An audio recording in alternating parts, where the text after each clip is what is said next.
ಈಗಾಗಲೇ CM DCM ಜೊತೆ high command ನಾಯಕರು ಸಭೆ ನಡೆಸ್ತಾ ಇದ್ರೆ ಕರ್ನಾಟಕ ಭವನದಲ್ಲಿ ಕಾಂಗ್ರೆಸ್ ಎಂಎಲ್ಎಗಳು ವಾಸ್ತವ್ಯ ಹೂಡಿದ್ದಾರೆ. ಅಧಿಕಾರ ಹಂಚಿಕೆಯೋ ಸಂಪುಟ ಪುನರ್ರಚನೆಯೋ ಈ ಪ್ರಶ್ನೆ ಮೂಡ್ತಿರೋದು. ಒಂದು ಕಡೆ ಸಿಎಂ ಹಾಗೆ ಡಿಸಿಎಂ ಜೊತೆ ಸಭೆ ಆಗ್ತಾ ಇದೆ ಹೈಕಮಾಂಡ್ನ ಸಮ್ಮುಖದಲ್ಲಿ. ಇದರ ಮಧ್ಯದಲ್ಲಿ ಕರ್ನಾಟಕ ಭವನದಲ್ಲಿ ಎಂಎಲ್ಎಗಳು ವಾಸ್ತವ್ಯ ಹೂಡಿದ್ದಾರೆ. ಅಧಿಕಾರ ಹಂಚಿಕೆಯಾಗತ್ತೋ ಪುನರ್ರಚನೆಯಾಗತ್ತೋ ಈ ಪ್ರಶ್ನೆ ದೆಹಲಿಯಲ್ಲಿ ಬೀಡು ಬಿಟ್ಟ ಸಚಿವಾಕಾಂಕ್ಷಿಗಳಲ್ಲಿ ಢವ ಢವ ಶುರುವಾಗಿದೆ.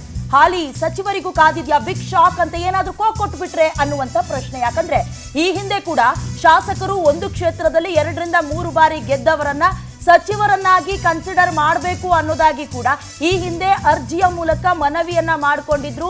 ಸಹಿ ಅಭಿಯಾನವನ್ನ ಕೂಡ ನಡೆಸಿಬಿಟ್ಟಿದ್ರು. ಹಾಗಾಗಿ ಈಗ ಏನಾದ್ರೂ ಹೈಕಮಾಂಡ್ ಮಾತನಾಡಿದ ಪಕ್ಷದಲ್ಲಿ ಎಂಎಲ್ಎಗಳ ಭವಿಷ್ಯ ಏನಾಗತ್ತೆ, ನಾವು ಕೂಡ ಸಚಿವಾಕಾಂಕ್ಷಿಗಳಂತೂ ನೇರವಾಗಿ ಹೇಳಿದ್ರು ನಮ್ಮನ್ನು ಕನ್ಸಿಡರ್ ಮಾಡಿ ಅಂತ. ಜೊತೆಗೆ ಬಹಳಷ್ಟು ವರ್ಷಗಳಿಂದ ಸಚಿವರಾಗಿ ಮುಂದುವರಿತಾ ಇರೋರಿಗೆ ಹಿರಿಯರಿಗೆ ಕೊಡಬೇಕು ಅಂತ ಕೂಡ ಹೇಳಿದ್ರು. ಸೊ ಹಾಗಾಗಿ ಸದ್ಯ ಸಚಿವಾಕಾಂಕ್ಷಿಗಳಲ್ಲಿ ಢವ ಢವ ಶುರುವಾಗಿದೆ.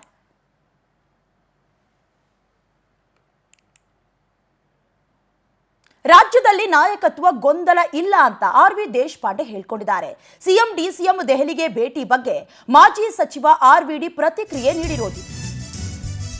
ರಾಜ್ಯದಲ್ಲಿ ನಾಯಕತ್ವದ ಗೊಂದಲ ಇಲ್ಲ ಅಂತ ಆರ್.ವಿ. ದೇಶಪಾಂಡೆ ಹೇಳಿದ್ದಾರೆ.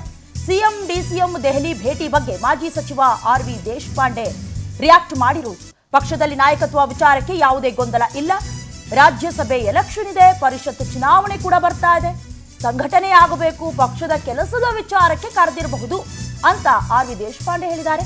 ಏನೇ ಇದ್ರೂ ಅದು ಪಕ್ಷದ ಆಂತರಿಕ ವಿಚಾರ ಅನ್ನೋದಾಗಿ ದೇಶಪಾಂಡೆ ಸ್ಪಷ್ಟನೆ ಪಡಿಸಿರೋದು. ಸಂಪುಟ ಪುನರ್ರಚನೆ ಆದ್ರೆ ಅದು ಒಂದು ರೀತಿಯಲ್ಲಿ ಒಳ್ಳೆಯದೇ ಅನ್ನುವ ರೀತಿಯಲ್ಲಿ ಪ್ರತಿಕ್ರಿಯೆಯನ್ನ ನೀಡಿದ್ದಾರೆ. ಅದೇನಿದ್ರು ಕೂಡ ಪಕ್ಷದ ಆಂತರಿಕ ವಿಚಾರ ಅಂತ. ಆದ್ರೆ ಇಲ್ಲಿವರೆಗೂ ಕೂಡ ರಾಜ್ಯ ರಾಜಕೀಯದಲ್ಲಿ ಕೇಳಿ ಬರ್ತಾ ಇರೋದು ನಾಯಕತ್ವ ಬದಲಾವಣೆ ಆಗುತ್ತಾ ಇಲ್ವಾ ಅನ್ನುವಂತಹ ಗೊಂದಲ. ಮಧ್ಯದಲ್ಲಿ ಈಗ ಸಂಪುಟ ಪುನರ್ರಚನೆ ಆಗಬೇಕು, ಬದಲಾವಣೆ ಆಗಬೇಕು ಅನ್ನುವಂತಹ ವಿಚಾರವೂ ಕೂಡ ಒಂದೇ, ಏನು ಗೊತ್ತಿಲ್ಲದೆ ಇರೋದಕ್ಕೆ ಸಾಧ್ಯ ಇಲ್ಲ. ಕುರಿತಂತೆ ಮಾತನಾಡಿದ್ದಾರೆ, ಒಮ್ಮೆ ನೋಡ್ಕೊಂಡು ಬನ್ನಿ.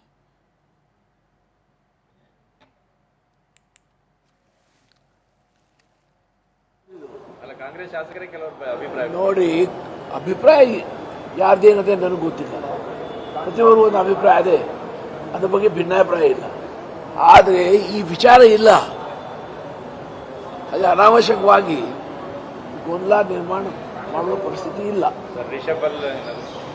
ನನಗೇನು ಗೊತ್ತಿಲ್ಲ. ರಿಷಬಲ್ ಮಾಡಬೇಕಂತ ಸಿಎಂ ಹೇಳ್ತಿದ್ರು, ಬಟ್ ಈ ಸಲುವಾಗಿ ಈ ಸತ್ಯ ಹೋಗಿದಾರ ಅಂತ ನನಗೇನು ಕಾಣಿಸ್ಲಿಲ್ಲ. ನೀವು ಹಿರಿಯರಿದ್ದೀರಿ ಅಂತ. ನಾ ಹಿರಿಯರಿದ್ದೀನಿ, ಅದು ಸಚಿವ ಸ್ಥಾನದ ಆಕಾಂಕ್ಷಿ ವಿಚಾರ.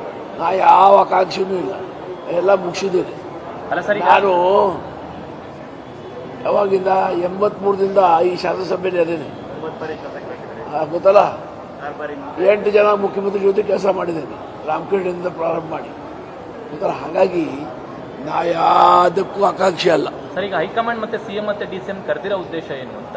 ಅರೆ, ಪಕ್ಷದ ಸಂಘಟನೆ ವಿಚಾರ ಇರ್ಬೋದು, ಕೆಲವು ಕಾರ್ಯಕ್ರಮ ವಿಚಾರ ಇರ್ಬೋದು, ಹಲವಾರು ವಿಚಾರ ಇದ್ದಾವೇನು.